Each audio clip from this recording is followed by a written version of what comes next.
Hello students, today we are going to study the Nazi worldview in the chapter number 3 Nazism in history for class 9th. In this part 3 we study about what are the different types of Nazis worldview about the Poland or about the Jews, or how they think that Jews were inferior to the Nazis, or they thought themselves about that they are the sons of Aryans, or they always thought that Aryans were the goods in race, or the Jews were very inferior in the races, so they should be eliminated from their society or from their world. So here we discuss about Nazis' worldview. The crime that Nazis committed were linked to a system of belief of a set of practices. Nazi ideology was synonymous with Hitler's worldview. According to this, there was no equality between people, but only a racial monarchy or racial hierarchy. In this view, blonde, blue-eyed Nordic German Aryans were at the top, while Jews were located at the lowest rung.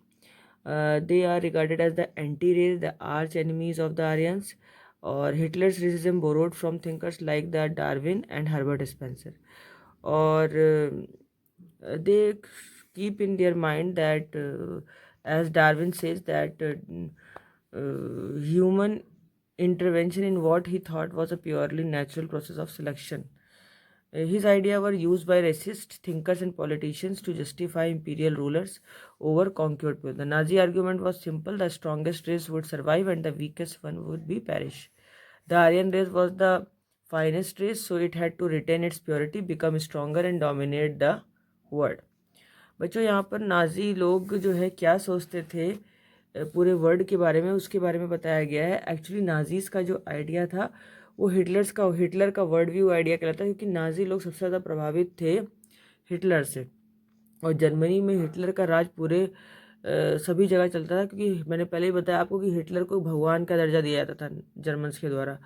तो जो Nazi लोग थे, यानी कि German लोग, या वो Hitler के लोग थे, वो हमेशा ये सोचते थे कि जो उनकी जर्मन आर्यंस है, यानी कि जो उनकी जर्मन रेस है, वो सारी की सारी प्योर आर्यंस हैं, और उन्हीं की जो रेस है वो सबसे ज़्यादा सुपीरियर है, जबकि ज्यूज़ की जो रेसेस है वो लोएस्ट है, सबसे इन्फीरियर है. वो ये सोचते थे कि जो नॉर्डिक जर्मन आर्यंस होते हैं, जिनकी जो कि ब्लॉन्ड होते हैं, उनके फेसेस और लंबे चेहरे होते हैं, आंखें नीली होती हैं, लंबे चौड़े होते हैं, तो वही अच्छी रेस के व्यक्ति माने जाते हैं. और हिटलर हमेशा एंटी रेस के बारे में सोचता था. वो सोचता था कि जो आर्यंस होते हैं वही अच्छे होते हैं, और इनके जस्ट खिलाफ या इनसे जस्ट नीची जाति जो है वो ज्यूज़ की है, जो देखने में छोटे कद के होते हैं. और इसीलिए वो ज्यूज़ को अच्छा नहीं मानता था. वो ज्यूज़ को हमेशा ऐसा समझता था कि ये सबसे इन्फीरियर क्वालिटी की रेस होती है, प्रजाति होती है, और इसको संसार में नहीं रहना चाहिए. इसीलिए उसने सारे ज्यूज़ को पकड़वाया और उन्हें कैप्चर किया, उनको कंसंट्रेशन कैंप्स में भेजा और गैस चैम्बर्स में मार दिया.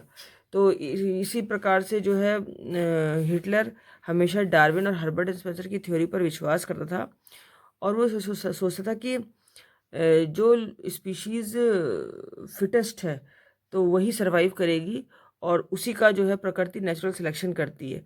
और वो डार्विन की थ्योरी जो था, आइडिया ऑफ नेचुरल सिलेक्शन से बहुत ज़्यादा प्रभावित था. और वो ये कहता था कि जो ज्यूज़ हैं वो वीकेस्ट हैं, वो स्ट्रॉन्गेस्ट नहीं हैं, और इसीलिए वो आर्यन से कहीं ना कहीं हार जाते हैं, इसीलिए उनको इस पृथ्वी पर जीने का अधिकार ही नहीं है. तो इसीलिए उसने आर्यंस को बहुत ही ख़राब समझा, उनकी प्योरिटी सॉरी जो ज्यूज़ थे उनको बहुत ख़राब समझा, और आर्यंस को अच्छा समझा. और उसने ये कहा कि आर्यंस को अपनी प्योरिटी को बरकरार रखना चाहिए, उनको और स्ट्रॉन्गर बनना चाहिए, और पूरे वर्ल्ड पे डोमिनेट हो जाना चाहिए. इसीलिए उन्होंने ज्यूज़ को ख़राब मानते हुए उनको कहा कि ये वीकेस्ट वन है, यानी कि बहुत कमज़ोर प्रजाति के लोग हैं, और इनको नष्ट हो जाना चाहिए. और इसी आइडिया पर विश्वास करते हुए उसने जर्मनी में मैक्सिमम जितने भी ज्यूज़ थे उनको वहाँ से हटाया, और उनको वहाँ से जो उनका सेटलमेंट था वो हटा दिया, उनको माइग्रेट कर दिया. कुछ लोगों को तो बाहर भगा दिया देश से, जर्मनी से. कुछ लोग जो थे उनको जो है उसने ज़बरदस्ती करके उनके ऊपर लेबोरेटरी एक्सपेरिमेंट्स किए, और कह सकते हैं कि उनको जो है बहुत सारी एट्रोसाइटीज़ उनके ऊपर किए, अत्याचार किए, प्रताड़नाएँ दी, उनको जो है कंसंट्रेशन कैंप्स में भेजा, और उनको लास्ट में गैस चैम्बर्स में बंद करके मार दिया। अब आता है कि establishment of the racial state. उसने कहा कि हमारी जो पूरा जो स्टेट होगा वो एक रेशियल स्टेट होगा, जिसमें जो गुड रेस के लोग हैं जैसे आर्यंस हैं वही रहेंगे, और जितने भी ज्यूज हैं उनको छाट छाट के हम उनको हटा देंगे। और once in power the Nazis quickly began to implement their dream of creating an exclusive racial community of pure Germans by physically eliminating all those who were seen as undesirable. मतलब जैसे ही नाजीज पावर में आते हैं उन्होंने बड़ी तेज़ी से अपना सपना पूरा करने की कोशिश की, और उन्होंने जो प्योर जर्मन्स के लोग थे, प्योर जर्मनी के लोग थे, जो उनको रेशियल कम्युनिटी में उन्होंने शामिल किया, और उन्होंने कहा कि जो अनडिज़ायरेबल यानी कि जो ज्यूज़ थे वो अनडिज़ायरेबल थे, अवांछनीय थे, उनको हटा दिया जाए। और उनको हटाने के लिए उन्होंने क्या किया कि उनका कहना था कि इनको एम्पायर से हटा देना चाहिए, और उन्होंने कहा कि नॉर्डिक आर्यंस जो हैं वही प्योर और हेल्दी रेजेस हैं, और इनको डिज़ायरेबल माना गया नॉर्डिक आर्यंस को। और जो दूसरे लोग थे जैसे कि ज्यूज वगैरह थे वो अच्छे नहीं थे, और उनको कहा गया कि ये क्लास अनडिज़ायरेबल है। और इसीलिए इसका मतलब ये हुआ कि उन्होंने एक यूथेंसिया प्रोग्राम चलाया, जिसके अंतर्गत उन्होंने कहा कि जितने भी अनडिज़ायरेबल लोग हैं, इम्प्योर ब्लड के लोग हैं या एबनॉर्मल हैं, जो जिनको जूस कहा जाता था, उनको जीने का कोई अधिकार नहीं है, उनको इस देश से निकाल देना चाहिए, और वो फिज़िकली अनफिट है। और उनको मेंटली और फिज़िकली अनफिट जान करके उनको ऑफिशियली डेथ दे दी जर्मन्स के लोगों ने, या नाजीज लोगों ने, या फिर हिटलर ने। तो इस तरीके से उसने बहुत अत्याचार किए। उस समय ज्यूज़ को जो है कम्युनिटी से अनडिज़ायरेबल कन्फाइंड कर दिया गया, क्लासिफाइड किया गया। बहुत सारे जिप्सीज थे, घुमक्कड़ लोग थे, जैसे कि हमारे गुज्जर वगैरह लोग होते हैं, वैसे ही बहुत सारे ब्लैक थे, नीग्रोज लोग थे, ये नाजी जर्मनी में रहते थे, उनको इन्फीरियर करार दिया गया, और उनकी जो बायोलॉजिकल प्योरिटी थी उस पर विश्वास नहीं किया गया, और उनसे कहा गया कि हमेशा जो आर्यंस रेस है वही सुपीरियर होती है, और इसीलिए उनको कई बार मारा गया, सताया गया। और जो यहाँ तक कि रशियंस और जो पोलैंड के लोग थे उनसे भी बड़ा ही सब ह्यूमन यानी कि बहुत ही नीचा गिरा हुआ व्यवहार किया गया, अमानवीय व्यवहार किया गया। और यहाँ से पोलैंड से, रशिया से बहुत सारे स्लेव्स वगैरह, लेबर्स वगैरह को वो लोग कैप्चर करके पकड़ पकड़ के लाते थे, जर्मनी के लोग जो नाजी कहलाते थे, और वो इनको कंसंट्रेशन कैंप्स में ले जाते थे। कहीं पर उन्हें भूखा मार दिया जाता था, कहीं पर उनसे बहुत परिश्रम कराया जाता था, और उसके बाद उन्हें खाना नहीं दिया जाता था, तो वो अपने आप ही मर जाया करते थे। ज्यूज जो थे वो नाजी जर्मनी में बहुत ज़्यादा वर्स्ट सफरर्स थे, उन्होंने बहुत दुख भोगा था उस समय।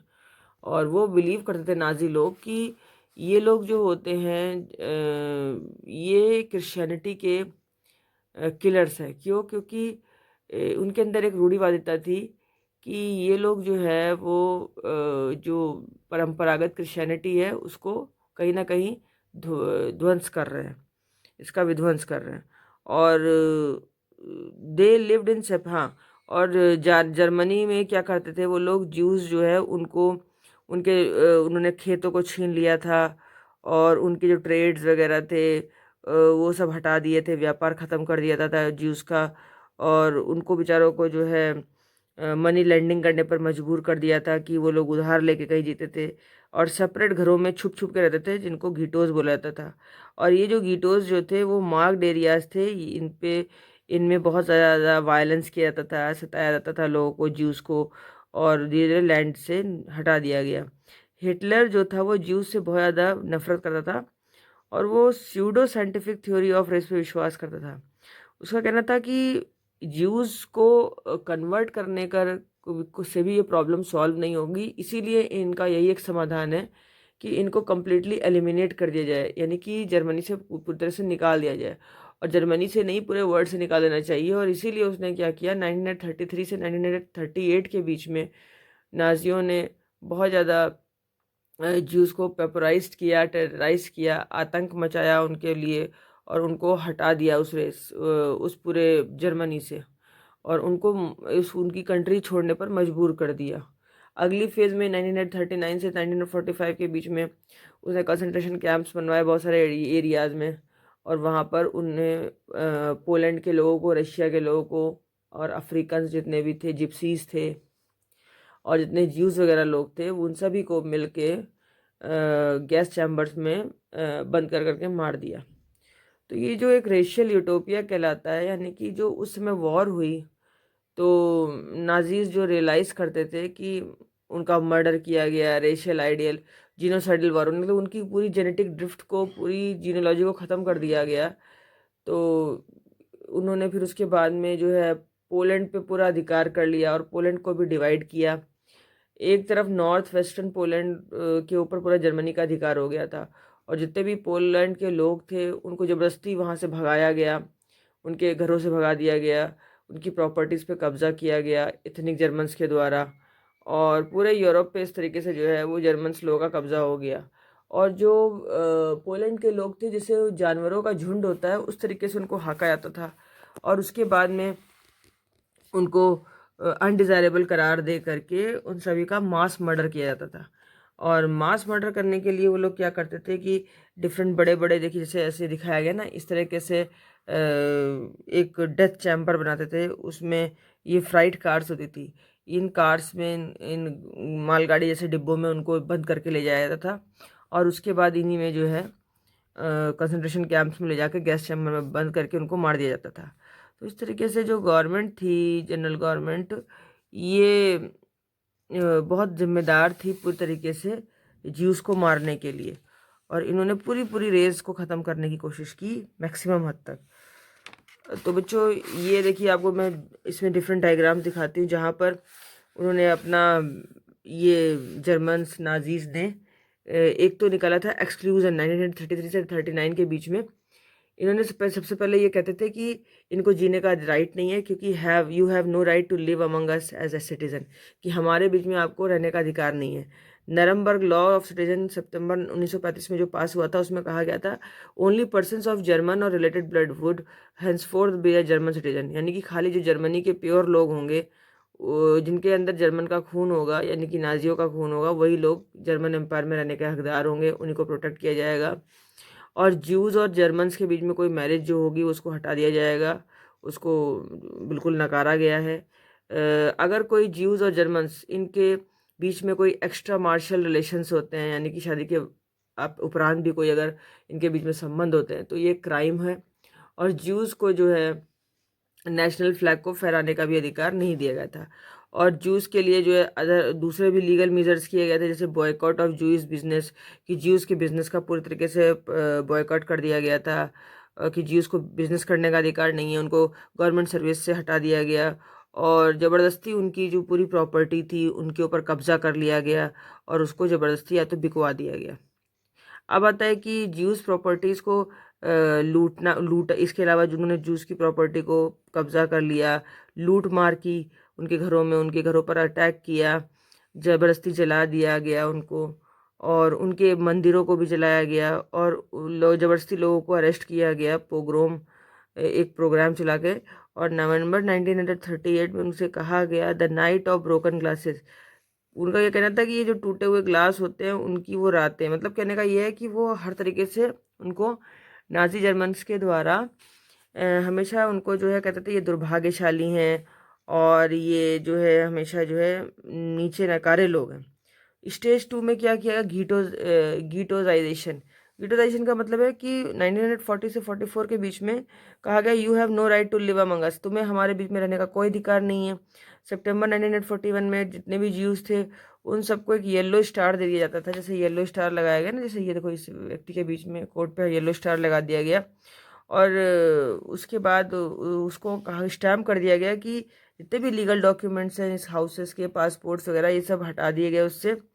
और उनको कहा गया कि अब आप जर्मनी में नहीं रह सकते, इनके लिए अलग से लॉज की व्यवस्था की गई, और ईस्ट साइड में वहाँ पे भेजा गया, जहाँ पर इनको इनको एक चैम्बर के समान घर दिए जाते थे, उनको घीटोज बोला गया। घीटोज की जो बस्तियाँ थी वहाँ पर गरीबी, गंदगी, और बहुत ज़्यादा दुख, भूखमरी, ये सब होती थी। वहाँ उनको कुछ जीने का अधिकार नहीं दिए जाते थे। ये इस टाइप का जो है घीटोज की इनकी ऐसी बस्ती होती थी जहाँ पर इनको कोई भी ट्रेड वगैरह का की सुविधा का ट्रेड करने की कोई सुविधा नहीं थी, और इनको जो है भूख से तड़पा तड़पा के मार दिया जाता था। वहाँ बड़ी अनहाइजेनिक कंडीशन होती थी, गरीबी होती थी। फिर आता है स्टेज 3 में एनिलेशन। 1941 ऑनवर्ड्स में कहा गया कि इन्हें अब जीने का भी अधिकार नहीं है, नो राइट टू लिव। तो मतलब पहला स्टेप जो था एक्सक्लूजन, यानी कि you have no right to live among us citizen. फिर उसके बाद में कहा गया गीटोजाइजेशन, यानी कि इनकी बस्तियां भी बाहर बसाओ। फिर है एनिलेशन। एनिलेशन का मतलब है कि 1941 ऑनवर्ड्स का क्या कि आपको जीने का भी कोई अधिकार नहीं है। और इस तरीके से जीव्स को उनके हाउसेस से हटा करके कंसंट्रेशन कैंप्स में ले जाया गया, गीटोज से हटा करके उनको डिफरेंट जगह और माइग्रेट किया गया, और उनको एक्चुअली लास्ट में डेथ फैक्ट्रीज में भेजा गया, और ट्रेन्स में भर भर के उनको जो है डेथ फैक्ट्रीज में भेजा गया। पोलैंड में ऐसे के ईस्ट में ऐसी कोई जगह नहीं बची थी जहाँ पे बेल्जेक है, ऑस्ट्रिविच है, सोइबोर है, ट्रिब्लिका है, चेल्मनो है, मैजन डेनेक है। ये ऐसी जगह पर बहुत सारे कंसंट्रेशन कैंप्स बनाए गए थे, जैसे बेल्जेक है, ऑस्ट्रिविच है, सोइबोर है, ट्रिब्लिका, ये सब गैस चैम्बर्स की जगह के नाम है। इन सभी में जगह जगह पर गैस चैम्बर बनाए गए जिनमें ज्यूस को ज़बरदस्ती बंद किया गया, और उसके बाद में उनको गैस चैम्बर में रख करके मास किलिंग की गई। यानी कि एक साथ एक मिनटों में या 2-3 मिनटों में कई सारे साइंटिफिक प्रोसेस को अप्लाई करके इन गैस चैम्बर में ज़बरदस्ती दम घोटने वाली गैसेज जैसे क्लोरीन होती है, इस तरह की गैसेज इनके ऊपर इस्तेमाल की गई, और उससे लोग बेचारे मर गए। तो ये जैसे कि आप देख सकते हैं यहाँ पर छोटे छोटे ये किलिंग कैंप्स बनाए गए हैं, जिसमें आदमी को ज़बरदस्ती फांसी दे दी गई है, कहीं इसको ज़बरदस्ती मिलों के बीच में पीसा जा रहा है। और ये उस कंसंट्रेशन कैंप्स के बाहर कपड़ों के ढेर लगे हुए हैं, जो लोग मर जाते थे उनकी डेड बॉडी से जो कपड़े निकलते थे। और ये इस तरीके की जो है कुछ बस्तियाँ बसाई गई थी, जैसे कि कंसंट्रेशन कैंप, जिसमें बंद करके लोगों को रखा जाता था। और इसके अलावा ये उन लोगों के बूट्स हैं, जूते हैं, कितने सारे, देखिए करोड़ों की संख्या में जूते यहाँ पड़े हुए हैं, जिससे पता चलता है कि कितनी हार्श किलिंग की गई थी। और इसको नाम दिया गया था final solution. Shoes taken away from prisoners, जो भी जिनको कैद में रखा जाता था उनसे जूते निकलवा लिए जाते थे। और फाइनल सॉल्यूशन का मतलब है कि लास्ट उन्हें गैस चैम्बर में पकड़ करके मार दिया जाता था। तो इस तरीके से हिटलर का नाम तभी हिटलर पड़ा है क्योंकि हिटलर को निरंकुशता का या अत्याचार का एक दूसरा नाम दिया जाता है, वो इसीलिए कि उसने इतनी बड़ी तादाद में मास किलिंग कराई थी। तो बच्चों आज इस पार्ट 3 में बस इतना ही। अब कल फिर से मिलेंगे, तब तक नेक्स्ट वीडियो में पार्ट 4 में। तब तक के लिए goodbye, and please like and share my videos too and subscribe my channel too. Take care, good bye.